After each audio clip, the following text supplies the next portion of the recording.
الحمد لله ذي العزة والأولاء رب العالمين، الصلاة والسلام على سيد الأنبياء والمرسلين، والعاقبة للمتقين. أما بعد فأعوذ بالله من الشيطان الرجيم. بسم الله الرحمن الرحيم. قد أفلح المؤمنون الذين هم في صلاتهم خاشعون. صدق الله مولانا العظيم. إن الله وملائكته يصلون على النبي يا أيها الذين آمنوا صلوا عليه وسلموا تسليما. اللهم صل على سيدنا ومولانا محمد وعلى آل سيدنا ومولانا محمد وبارك وسلم وصل عليه. صلاة والسلام عليك يا سيدي يا رسول الله. صلاة والسلام عليك يا سيدي يا حبيب الله. صلاة والسلام عليك يا سيدي يا شفيع المذنبين، وعلى آلك وأصحابك يا سيدي يا رحمة للعالمين. بعد حمد و صلاۃ لائق عزت و تکریم جمیع احباب سے منیز وقار، نماز کے اندر خشوع کے عنوان پر ہماری گفتگو جاری تھی. قرآن حکیم کی اس آیت پر ہم نے کلام شروع کیا تھا. 18ویں سپارے کی ابتدا میں اللہ ارشاد فرماتا ہے قد افلح المؤمنون، وہ مومن کامیاب ہو گئے، الذین هم فی صلاتہم خاشعون، جو اپنی نمازوں میں خشوع کرنے والے ہیں. تو خشوع کے متعلق پہلی بات ہم نے یہ سماعت کی تھی کہ نمازی جب نماز ادا کرے تو اسے نماز میں جو کچھ پڑھنا ہے اس کے تلفظ کو درست ادا کرنا یہ لازم اور ضروری ہے نماز میں خشیت لانے کے لیے. اسی کے اندر ایک بات جو گزشتہ نشست کے اندر رہ گئی، عام عوام کے اندر یہ بہت بڑی نماز کے دوران غلطی پائی جاتی ہے کہ نماز ہمیں پڑھنے کا حکم ہے، نماز سوچنے کا حکم نہیں ہے. تو بے شمار نمازی ایسے ہیں جو نماز میں نماز سوچتے ہیں، پڑھتے نہیں. اچھا، پڑھنے کی شریعت نے تعریف کیا کی؟ پڑھنے کی شریعت نے تعریف یہ کی کہ جہاں بھی آپ کو پڑھنے کا کہا گیا ہے وہ پڑھنا قرار تب پائے گا کہ جب آپ اتنی آواز سے پڑھیں کہ آپ کے کان اس آواز کو سن لیں. اور اگر آپ کی اپنی آواز آپ کے اپنے کانوں تک نہیں جا رہی تو یہ پڑھنا نہیں قرار پائے گا. تو نمازیوں کی ایک اکثریت ہے، جب وہ نماز میں کھڑے ہوتے ہیں تو وہ ہونٹ تو بعض لوگوں کے ہل رہے ہوتے ہیں لیکن آواز اتنی نہیں ہوتی کہ ان کے کانوں تک آواز جا سکے.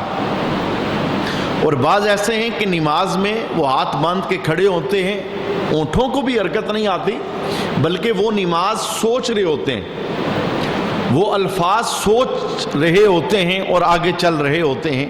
یہی نتیجہ ہوتا ہے کہ 4 منٹ والی نماز وہ 2 منٹ میں پڑھ کے فارغ ہو جاتے ہیں، اور 6 منٹ والی نماز وہ 3 منٹ میں پڑھ کے فارغ ہو جاتے ہیں، اس لیے کہ وہ پڑھتے نہیں ہیں، سوچتے ہیں.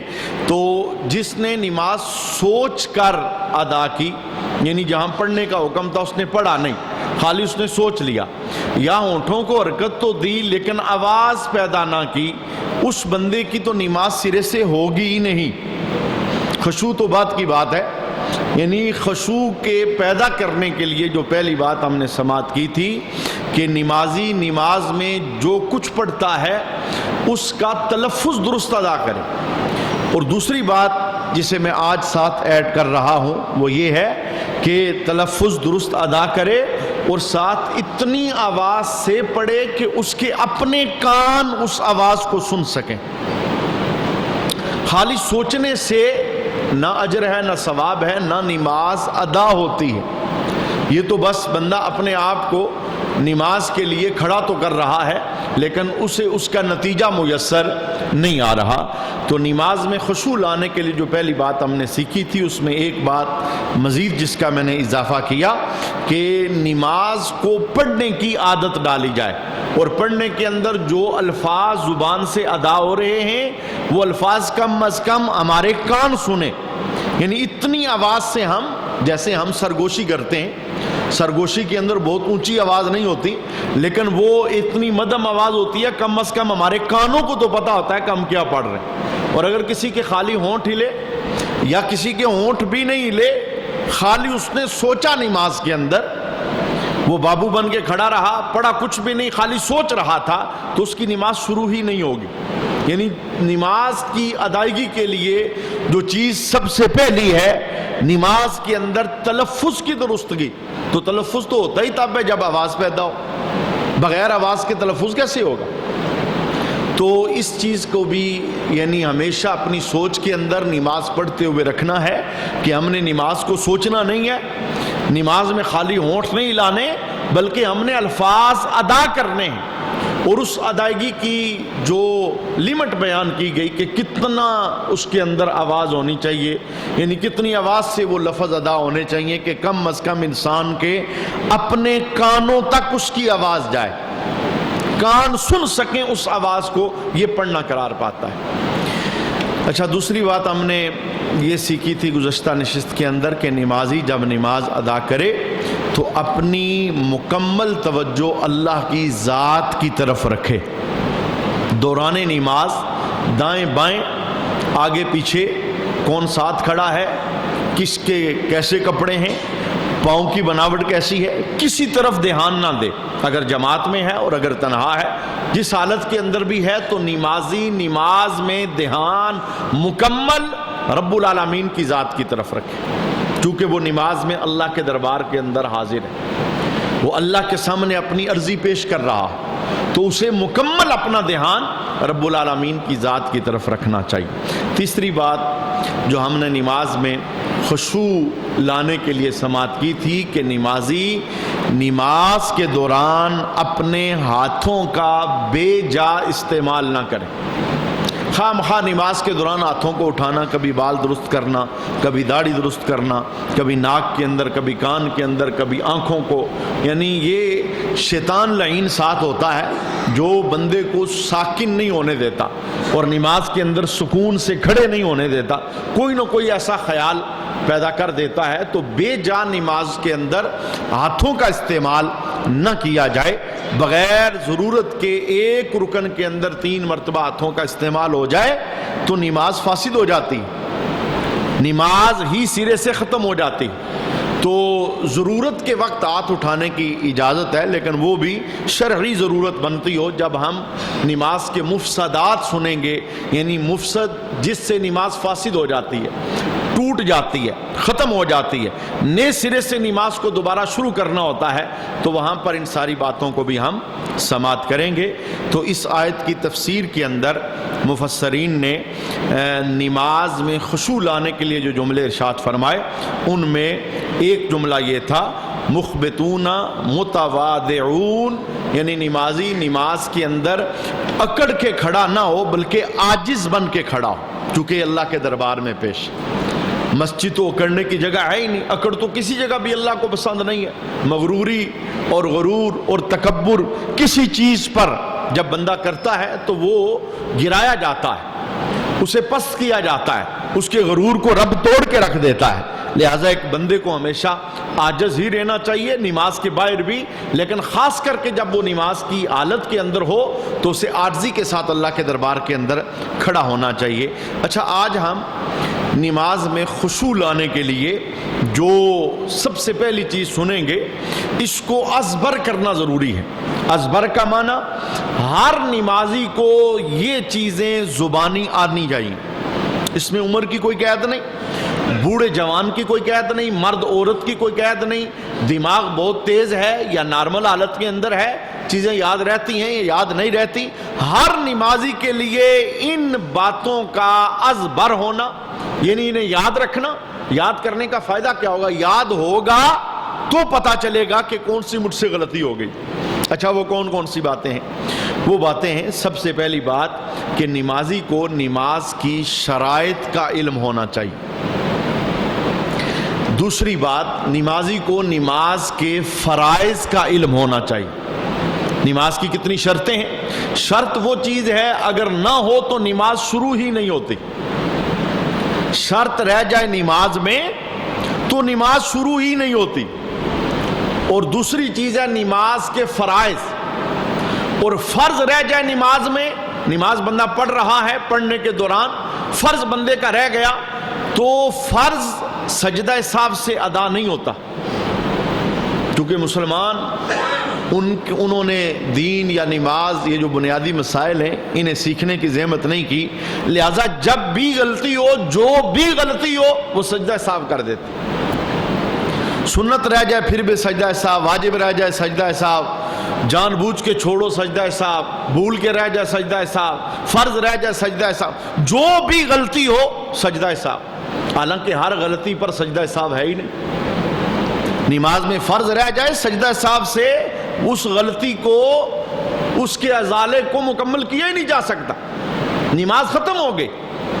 فرض چھوٹ گیا، نماز ختم ہو گئی، نماز نے سرے سے دوبارہ پڑھنی چاہیے۔ اب جب نمازی کو یہ یاد ہی نہیں ہے کہ نماز کے فرض کتنے ہیں تو اسے کیسے پتا چلے گا کہ میرا فرض رہ گیا تھا؟ جب نمازی کو پتہ ہی نہیں کہ نماز کی شرطیں کتنی ہیں تو اسے کیسے پتا چلے گا کہ میری نماز شروع ہوئی ہے یا شروع نہیں ہوئی؟ لہٰذا اس لیے میں نے کہا کہ مرد، عورت، بوڑھا، جوان، پڑھا لکھا، ان پڑھ، دماغ بہت تیز ہے، نارمل ہے، جس کنڈیشن کے اندر بھی ہے، وہ نمازی ہے تو اسے ان باتوں کو دھیان میں رکھنا، ذہن نشین رکھنا، بار بار رپیٹ کرنا، دہرانا، یہ لازم اور ضروری۔ تیسری چیز نماز میں خشوع پانے کے لیے جو نمازی کے علم کے اندر ہونی وہ لازم اور ضروری ہے، وہ ہیں نماز کے واجبات۔ نماز میں کون کون سی چیزیں واجب ہیں؟ اور چوتھی چیز جو نماز کے اندر خشوع پیدا کرنے کے لیے نمازی کو جاننا ضروری ہے، اس کا علم رکھنا ضروری ہے، وہ ہے نماز کے مفسدات۔ نماز کن کن کاموں سے ٹوٹ جاتی ہے؟ اپنی طرف سے نمازی نماز میں ہے، حالانکہ ایک کام اس نے کیا ہے، نماز اس کی ٹوٹ چکی ہے۔ نماز ٹوٹ چکی ہے، جب نماز اسی سرے سے ختم ہو گئی تو اس پر بندے کو خشوع کیسے حاصل ہوگا؟ وہ درجہ قبولیت کیسے پائے گا؟ اور جو آخری چیز ہے نماز کے اندر، نماز میں جو سنن ہیں ان کا پتہ ہونا چاہیے کہ کون سی چیز سنت ہے۔ سنت نماز میں رہ جائے تو سجدہ سہو نہیں ہوتا۔ بے شمار لوگ ایسے ہیں سنت کے رہنے پر سجدہ سہو کرتے۔ اب جب یہ پتہ ہوگا یہ سنت رہ گئی ہے میری، یعنی نماز پڑھتے ہوئے غلطی ہو گئی، سنت کا ترک ہو گیا ہے، تو سجدہ سہو نہیں کرنا۔ جب پتہ ہوگا کہ نماز کے واجب یہ ہیں تو اب واجب بھولے سے رہ جائے تو سجدہ سہو کرنا ہوتا ہے، پتہ ہوگا یہ واجب ہیں تو بندہ سجدہ سہو کرے۔ اور جب پتہ ہوگا کہ یہ نماز کے فرائض ہیں، یہ رہ جائیں تو نماز ٹوٹ جاتی ہے، ختم ہو جاتی، تو پھر بندہ فرائض کا دھیان رکھے۔ اور جب پتہ ہوگا کہ یہ نماز کی شرائط ہیں تو نماز شروع کرنے سے پہلے ان شرائط کو ذہن نشین رکھنا یہ نمازی کے لیے لازم اور ضروری۔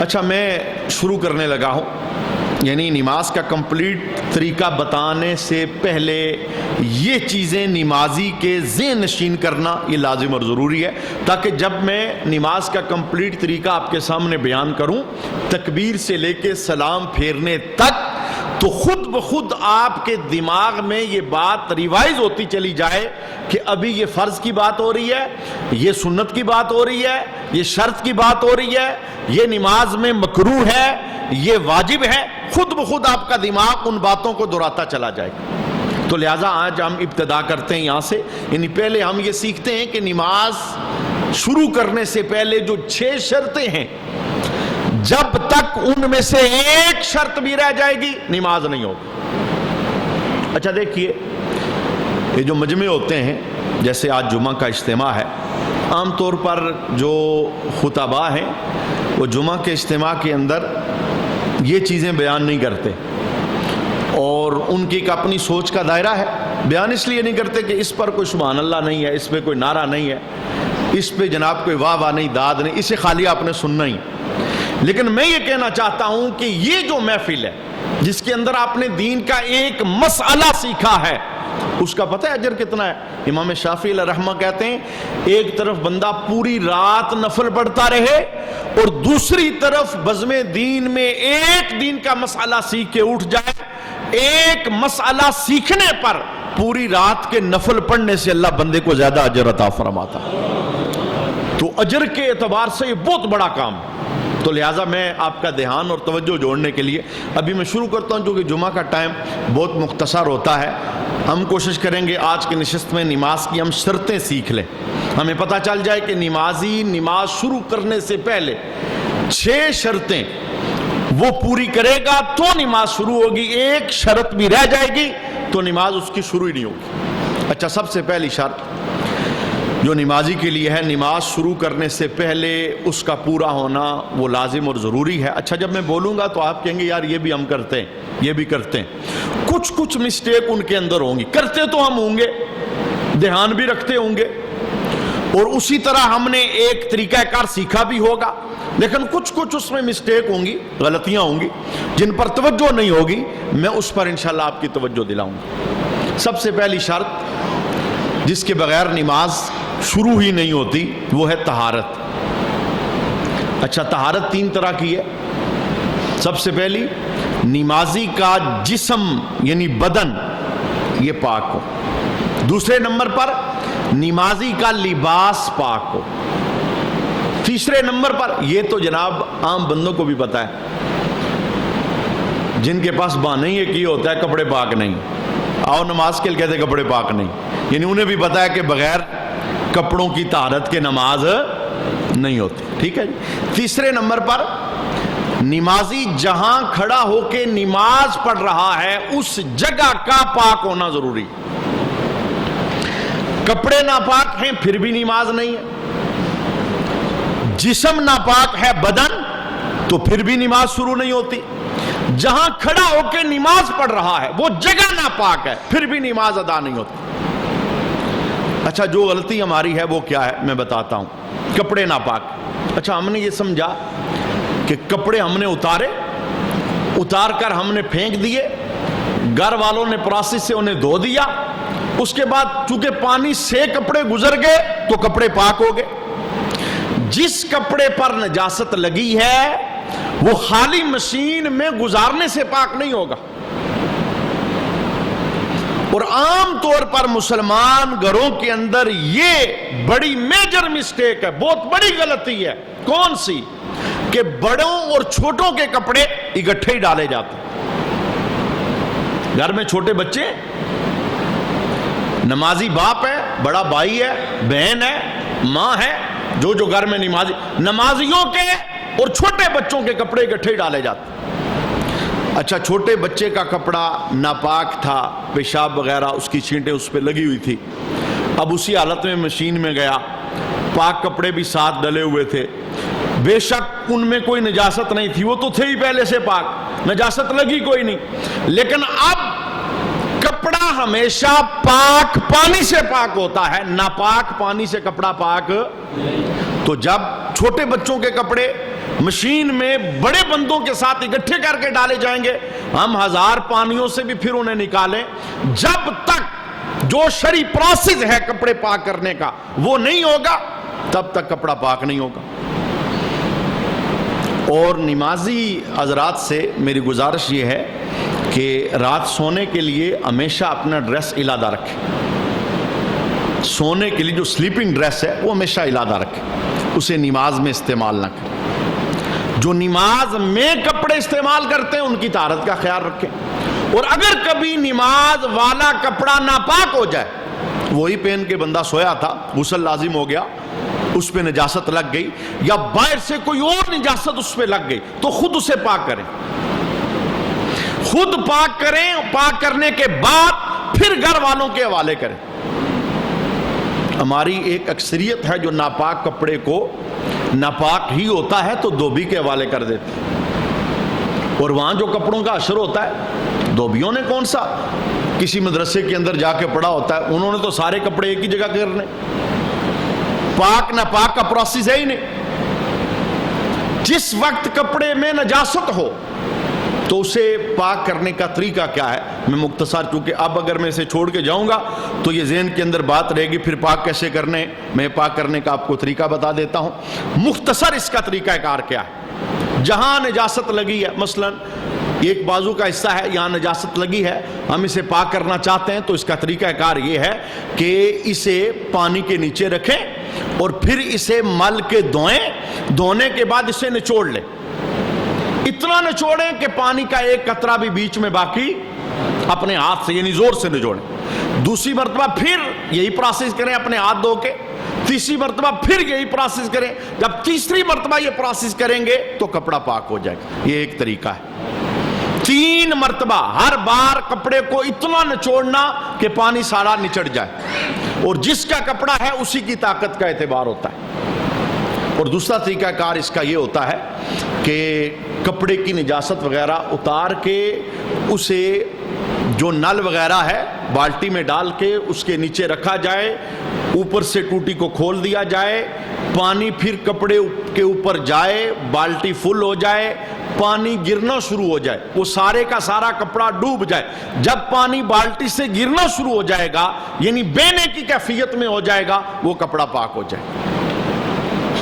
یہ ہے کپڑے کو پاک کرنے کا طریقہ۔ لہذا جب کپڑے پہ نجاست ہوگی، یہ کتنے لوگ ایسے ہیں جو دھیان نہیں رکھتے نماز کے اندر، رات کو سوئے ہوئے تھے، جو عام مسجدوں میں ہوتے ہیں، جو کہ مسجدوں ہی میں بندے آتے ہیں، رات کو سوئے تھے، جس ڈریس میں سوئے تھے، پجامہ پہنا ہوا تھا، وہ شرٹ لگی، اسی ڈریس میں آگے مسجد میں، حالانکہ 1.5 سے 2 منٹ لگنے تھے، دفتر جائیں گے وہ چینج کر کے جائیں گے، اسکول جانا ہے، بازار جانا ہے، کسی فنکشن وہ چینج کر کے جائیں گے، لیکن رات سونے والے کپڑے وہی لگا کے وہ مسجد آ جائیں گے، اس بات کا دھیان نہیں رکھیں گے۔ اور ہو سکتا ہے سونے کی جو کنڈیشن ہوتی ہے، انسان بے بس ہوتا ہے، اس کے اپنے اختیار میں کوئی چیز نہیں ہوتی، بعض اوقات سونے والے کپڑے وہ ناپاک بھی ہو جاتے ہیں، پتہ نہیں چلتا، تو لہٰذا احتیاط اسی میں۔ یہ مردوں کی کیفیت، عورتوں کی کیفیت، انہوں نے چھوٹے بچے اٹھانے ہوتے ہیں، دودھ پلانا ہوتا ہے، انہیں ٹائلٹ لے کر جانا ہوتا ہے،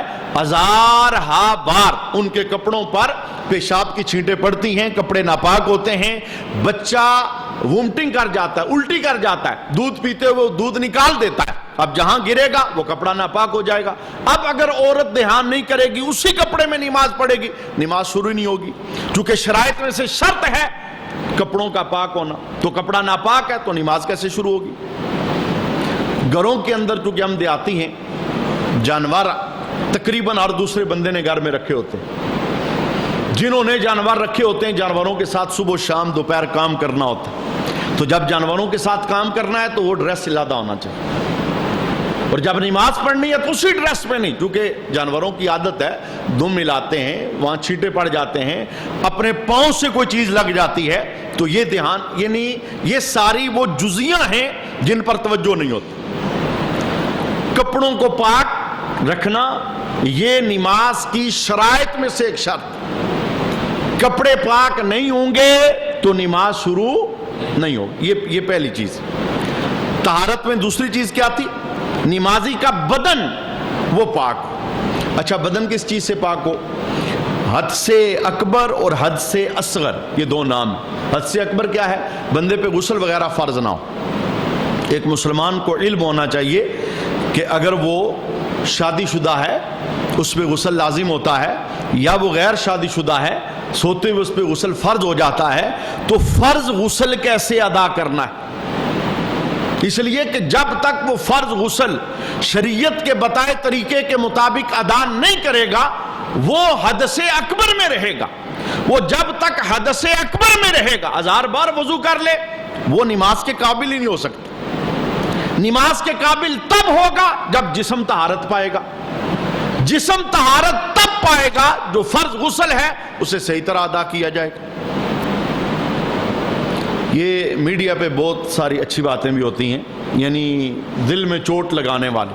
وہ گزشتہ دنوں میں نے ایک دیکھا، ایک وہ اینکر تھا، بازار میں گھوم رہا تھا، کہتا ہے باقی سوال بھی کرتے ہیں، چلو آج یہ کرتے ہیں، لوگوں سے ذرا پتہ کریں غسل کے فرض کتنے۔ تو اس نے مختلف بندوں سے پوچھا، 8 10 12 بندے تھے، کوئی کہہ رہا تھا 8، کوئی کہہ رہا تھا 6، اور کوئی آگے سے کہہ رہا تھا یہ بھی کوئی پوچھنے والی۔ اس نے کہا اچھا بتا دو، نہیں پوچھنے اور پھر بتا دو، کہنے لگا 5۔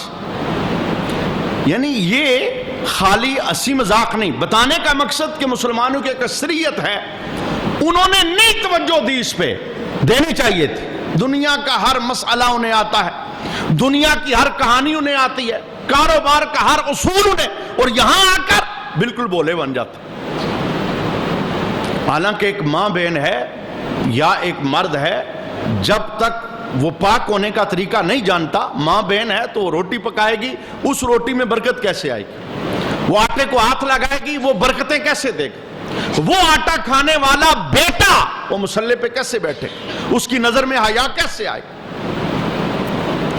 اور ایک مرد ہے اگر پاک ہونے کا طریقہ نہیں جانتا، ناپاک ہی رہتا ہے، اس نے اپنے گھر کے اندر فرشتوں کا داخلہ بند کیا ہوا، کیونکہ غسل جنابت جب تک شرعی طریقے سے نہ کیا جائے بندہ اتنا بڑا ناپاک ہوتا ہے اسے مسجد آنے کی اجازت نہیں، جنبی مسجد داخل نہیں ہو سکتا۔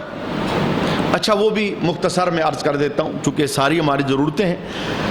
حالانکہ مجھے اس بات پہ اللہ کا شکر بھی ادا کرنا ہے کہ میں نے بنیادی یہ ساری باتیں جمعہ کے اجتماع میں بیان کی ہیں، غسل کا طریقہ، وضو کا طریقہ، تیمم کا طریقہ، ان کے فرض، ان کی سنتیں، کون سی بے احتیاط، یہ ساری چیزیں بیان ہو چکی ہیں۔ لیکن چونکہ انسان بلکھڑ ہے، بھول جاتا ہے، اسے چیزوں کے رپیٹ کروانے کی ضرورت ہوتی ہے، دہرانے کی ضرورت ہوتی ہے۔ میں ایک مرتبہ پھر بول دیتا ہوں، آپ غسل کرنا چاہتے ہیں، اگر بالٹی میں غسل کرتے ہیں، مگے کے ساتھ بالٹی میں غسل کرتے ہیں، تو عام طور پہ سردیوں میں جب راڈ سے پانی گرم کر کے بالٹی کے اندر غسل کیا جاتا ہے تو پہلے غسل کرنے والا بندہ انگلی ڈال کے پانی چیک کرتا ہے گرم ہے کہ نہیں، اور جب انگلی ڈال کے اس نے پانی چیک کیا یہ تو پتہ چل گیا کہ گرم ہے کہ نہیں، لیکن وہ پانی غسل کے قابل نہیں رہا۔ بے غسلہ بندہ یعنی جس پہ غسل فرض ہو چکا ہے، وہ اگر پانی میں ہاتھ ڈائریکٹ ڈالے گا وہ پانی مستعمل ہو جائے گا، اور مستعمل پانی نہ غسل کے قابل ہے نہ وضو کے قابل ہے۔ اور اگر وہ شاور وغیرہ میں غسل کرتے ہیں پھر تو بات ہی ختم۔ اچھا میں طریقہ بتا دیتا ہوں غسل کا، تاکہ یہ اب ہم ختم ہو جائے کہ کیسے کرنا ہے، حد سے اکبر سے پاک کیسے ہونا ہے۔ سب سے پہلے استنجا، جو ناپاکی والی جگہ ہے اس کی طہارت کی جائے، اسے دھویا جائے۔ اس کے بعد نماز کی مثل وضو کر لیں تو بہت اچھا ہے، سنت کریمہ ہے، یعنی غسل سے پہلے نماز کی مثل وضو مکمل کر لیں تو بہت اچھا ہے، سنت کریمہ ہے۔ لیکن اگر کسی نے وضو نہیں کیا اور غسل شروع کر دیا غسل ہو جائے گا، غسل پر کوئی فرق نہیں پڑے گا۔ اور غسل کے بعد اگر وہ اسی غسل سے بغیر وضو کے نماز پڑھنا چاہتا ہے تو نماز بھی پڑھ سکتا ہے، کیونکہ غسل میں وہ سارے اعضائے وضو دھل جاتے ہیں، غسل میں وضو بھی ہو جاتا ہے، لیکن اسپیشلی پہلے وضو کرنا یہ سنت ہے۔ اچھا شروعات کہاں سے کرنی ہے؟ غسل کے 3 فرض ہیں، ہر مسلمان مرد عورت کو زبانی آنے چاہیے۔ پہلا فرض ہے غسل کا کلی کرنا، اور کلی میں خالی منہ میں پانی لے کے فوراً پھینک دینا نہیں، کلی کرنا اچھی طرح منہ کے اندر پانی کو گمانا، دانتوں میں کوئی گوشت کے ذرات ہیں تو انہیں پہلے الگ کر لینا، انگلی مار کر دانت صاف کر کے حلق تک پانی پہنچ جائے، یعنی جسے غرغرہ کہتے ہیں نا، روزہ نہیں ہے تو غرغرہ کر لیں تو بہت اچھا ہے، ہر طرف پانی چلا جائے گا۔ غسل کا دوسرا فرض ہے ناک میں پانی چڑھانا، اور ناک میں پانی خالی سونگھنا نہیں، یعنی پانی رکھ کے ناک کے ساتھ لگایا اور پھر کہا کہ میرا فرض پورا ہو گیا۔ بعض لوگوں کو فرض کا تو پتہ ہوتا ہے کہ یہ فرض ہے، لیکن ادا کیسے کرنا ہے یہ پتا نہیں. پانی لینا اور پھر پانی کو ناک کے ساتھ لگا کے اوپر کھینچنا, کہ ناک کی نرم ہڈی تک پانی چلا جائے. جو پانی کے اندر یعنی کھلے پانی میں غسل کرتے ہیں, جسے کہتے ہیں غوطہ آنا, جب وہ اندر پانی جاتا ہے نا تھوڑا سا ایسے محسوس ہوتا ہے کہ غوطہ سا لگ رہا ہے, تو اگر کوئی الرجی وغیرہ نہیں ہے تو ناک کی نرم ہڈی تک پانی لے کے جانا, اچھی طرح ناک کو صاف کرنا, یہ دوسرا فرض ہے. چونکہ فرض کی شان یہ ہے, ناک میں پانی نہیں گیا غسل ادا نہیں ہوگا. پورے جسم پہ پانی بہا لیں, بالٹیاں کی بالٹیاں خالی کر دیں, 2 گھنٹے شاور کے نیچے کھڑے, ناک میں پانی نہیں گیا چونکہ فرض تھا, غسل ادا نہیں ہوگا. تو غسل کا تیسرا اور آخری فرض ہے پورے جسم پر اس طرح پانی بہانا کہ بال برابر جگہ بھی خشک نہ رہے, سر کے بالوں سے لے کے پاؤں کے ناخنوں تک غسل کرتے ہوئے. جب غسل فرض ہو احتیاط درکار, بہت احتیاط درکار. کمر کے پیچھے جگہ رہ جاتی ہے, بغلوں کے نیچے جگہ رہ جاتی ہے, بعض اوقات گھٹنوں کا جو جوڑ ہے پانی وہاں سے سلپ ہو جاتا ہے, یہ جگہ رہ جاتی ہے. انگلیاں پاؤں کی جڑی ہیں تو درمیان کے اندر پانی نہیں پہنچتا جب تک انگلیاں کھولی نہ جائیں. تو اگر بال برابر بھی جگہ دوران غسل خشک رہے گی غسل ادا نہیں ہوگا, اور جب غسل ادا نہیں ہوگا تو نماز شروع کر سکتے نہیں. یہ ہے حد سے اکبر, یعنی انسان کا جسم حد سے اکبر سے پاک ہو. اور دوسرا ہے حد سے اصغر. کیا کہ جب بندہ نماز شروع کرتا ہے تو نماز سے پہلے اس کا با وضو ہونا یہ کیا ہے ضروری. اور وضو کے اندر بھی وہی احتیاطیں, وضو کے 4 فرض, پورا چہرہ دھونا, جیسے کہا تھا نا نماز سوچنا نہیں, نماز پڑھنا ہے, اسی طرح چہرہ چپڑنا نہیں, چہرہ دھونا ہے. بعض لوگ پانی لے کے نا چہرے کو چپڑتے ہیں اس طرح, بھئی گیلا ہاتھ ہر طرف پہنچ جائے, اس طرح وضو ہوتا. پانی چہرے پر اس طرح ڈالنا کہ کم از کم 1 قطرہ پانی کا بہہ جائے وضو کے اندر. اور اس کا پھر طریقہ کار یہ ہوتا ہے, یوں دونوں ہاتھوں میں پانی لے کے آپ دائیں طرف پانی ڈالیں, پھر دونوں ہاتھوں میں پانی لیں, بائیں طرف پانی ڈالیں, پھر دونوں ہاتھوں میں پانی لیں, سامنے کی طرف پھر پانی لیں. اس میں یہ قید نہیں ہے کہ 1 مرتبہ لیا 2 مرتبہ, جتنی بار میں چہرہ دھویا جاتا ہے اتنی بار پانی لینا ہے. 3 مرتبہ تو سنت ہے, باقی اگر 5 بار پانی لینے سے چہرہ دھویا جاتا ہے پھر 5 بار لیں, اور اگر 7 بار پانی لینے سے چہرہ دھویا جاتا ہے 7 بار لیں, چونکہ اسے دھونا ہے. وضو میں جو دوسری بے احتیاطی ہوتی ہے, بازو دھوتے ہوئے کونیاں خشک رہ جاتی, کونیوں سے اوپر تک جانا چاہیے.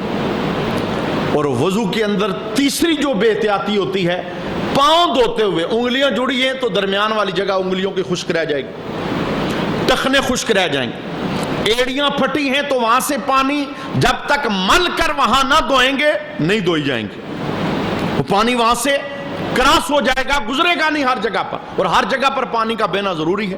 یہ ہے حد سے اصغر, یعنی وضو کرتے ہوئے بھی احتیاط درکار ہے. چونکہ ہم نماز کے لیے کھڑے ہیں, نماز کی جو چابی ہے وہ کیا ہے وضو. نماز جنت کی چابی ہے, یہ ہوگی تو جنت کا دروازہ کھلے گا, اور نماز کی چابی وضو ہے, وضو ہوگا تو نماز شروع ہوگی, وضو نہیں ہوگا تو نماز شروع نہیں ہوگی. اچھا, میں نے 2 باتیں آپ کے سامنے. طہارت, نماز کی پہلی شرط کیا ہے طہارت, ذرا سارے بول لینا کیا شرط ہے طہارت. طہارت میں پہلا کیا ہے, نمازی کا لباس پاک ہو, کپڑے پاک ہو, اور دوسری شرط ہے نمازی کا بدن پاک ہو, نہ لباس پر کوئی نجاست ہو نہ بدن پر کوئی نجاست ہو. اور تیسری شرط ہے کہ نمازی جہاں کھڑا ہو کے نماز پڑھ رہا ہے اس جگہ کا پاک ہونا کیا ہے ضروری. وہ جگہ ناپاک ہے تو نماز شروع. اسی لیے گھروں کے اندر جو مصلے نماز والے رکھے ہیں نماز پڑھنے کے لیے, انہیں اونچی جگہ پہ رکھنا چاہیے. بچوں والا گھر ہے نا, بچے ہر جگہ جاتے ہیں, ہر جگہ جاتے ہیں, بیٹھ جاتے ہیں, بعض اوقات پیشاب کر دیتے ہیں, وہ ہمیں پتہ نہیں ہے. اور اگر بے احتیاطی کریں گے چونکہ وہاں کھڑے ہو کے ہم نے نماز پڑھنی, اور اگر مصلی ہی ناپاک ہے تو نماز شروع ہو سکے گی نہیں. جہاں بھی نجاست ہے, نجاست والی جگہ, اس جگہ پر نماز نہیں ہوتی, وہ بے شک نماز ہے یا نماز جنازہ. یعنی نماز جنازہ میں بھی جب ہم کھڑے ہوتے ہیں تو جس جگہ ہم کھڑے ہو رہے ہیں اس جگہ کا پاک ہونا لازم اور ضروری ہے۔ اچھا، یہ میں نے نماز کی شرائط میں سے پہلی شرط آپ کے سامنے بیان کی ہے، طہارت۔ آپ دیکھتے ہیں کہ اس کے اندر کتنی تفصیلات موجود ہیں، ابھی 5 شرطیں اس کی بقایا ہیں، انشاءاللہ ہم اسی کو آگے جاری رکھیں گے۔ اللہ کریم ہمیں کامل طریقے سے نمازیں ادا کرنے کی توفیق عطا فرمائے، اور دین کے بنیادی احکام اللہ ہم سب کو سیکھنے کی سعادت عطا فرمائے، اور اس کے لیے اللہ ہمارے سینے کشادہ فرمائے، حافظ مضبوط فرمائے۔ وما علینا الا البلاغ۔